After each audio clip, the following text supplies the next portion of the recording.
ลีฟังต่อปอโตเมยใส่ย่อยลุงมาและดาวถี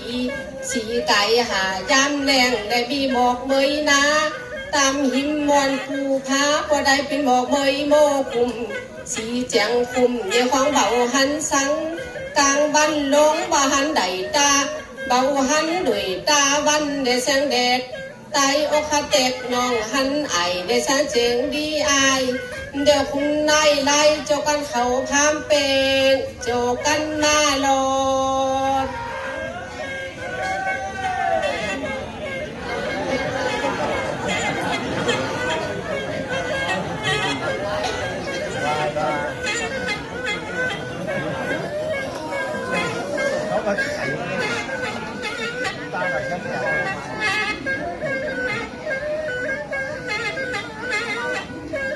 หน้าบาดเดียววันนี้ได้มากินกังด้วยพี่น้องบ้านใจ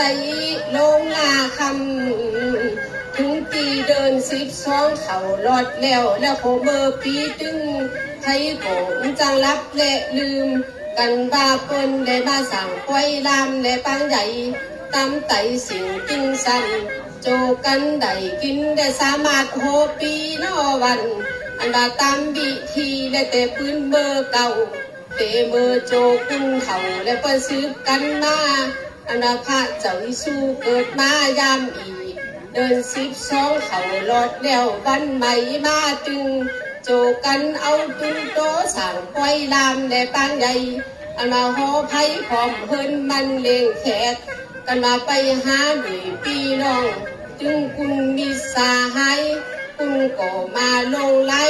ขึ้นและมาลงไล่เขาในปล่อยและปางใหญ่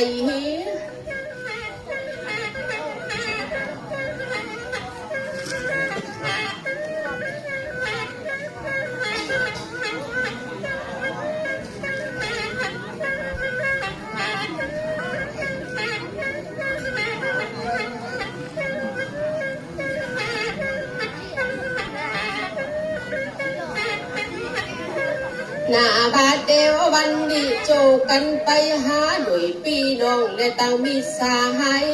ตั้งเมสายพร้อมบูเซอร์และคุยกอเปิ้นหล่อเข้ามาซ้ำจึงฝังนำไปหน้าและแผ้วตาเจ้งแดงคุณหักและแป้งและหักไหลมาซ้ำเดี๋ยวคุณอยู่เนียนไล่ลำโจกันได้มากินและสามารถโฮปีตกปี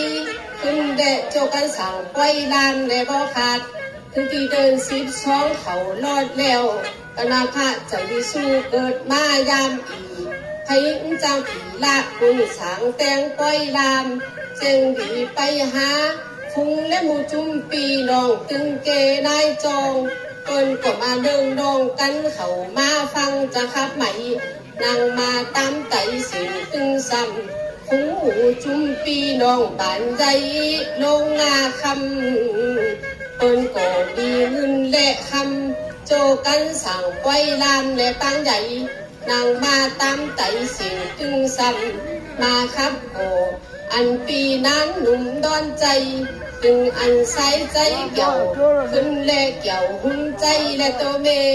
จำนั้นเขาก็ลูกเตะบ้านมาแล้วเขาสู้โหมึง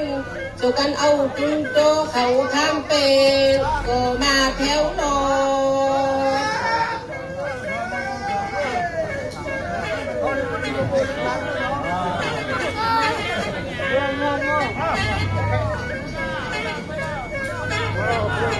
เข้าก็เปิดเรื่องราวคุณเขาเลยมาหน้าบาดเดียววันนี้ยามนั้นหูจุ่มปีน้องบ้านใจลงคำเปิ้นก็มาขุดใจถึงใครเอาด้วยจังคับได้มาอุ่นพามเป็นกว่างยามนั้นปรึกษาใดกันแล้วอันโตปอเซนลงอันปอเซนลงธรรมะที่เปิ้นก็จะเอาเมเต็มตาเกี่ยวนนคำได้ไปหักลักอินอ่อยกันใบขึ้นได้อยู่โหมึงถึงอันปอเซนทำมาและปอเซนใจดีโจกันที่โตเขาลงยองและไปรอด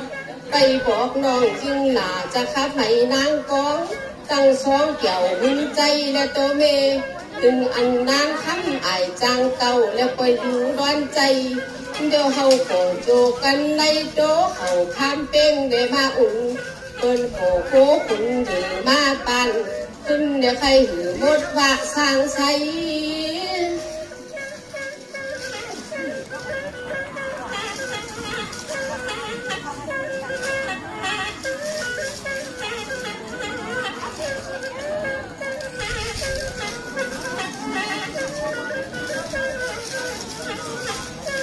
หน้าบาดเดียววันนี้ใครหือบานดงคำกวางลูกนี่ได้ใช้เฮอเปิ้งใช้แล้วพี่เอ้ยวัน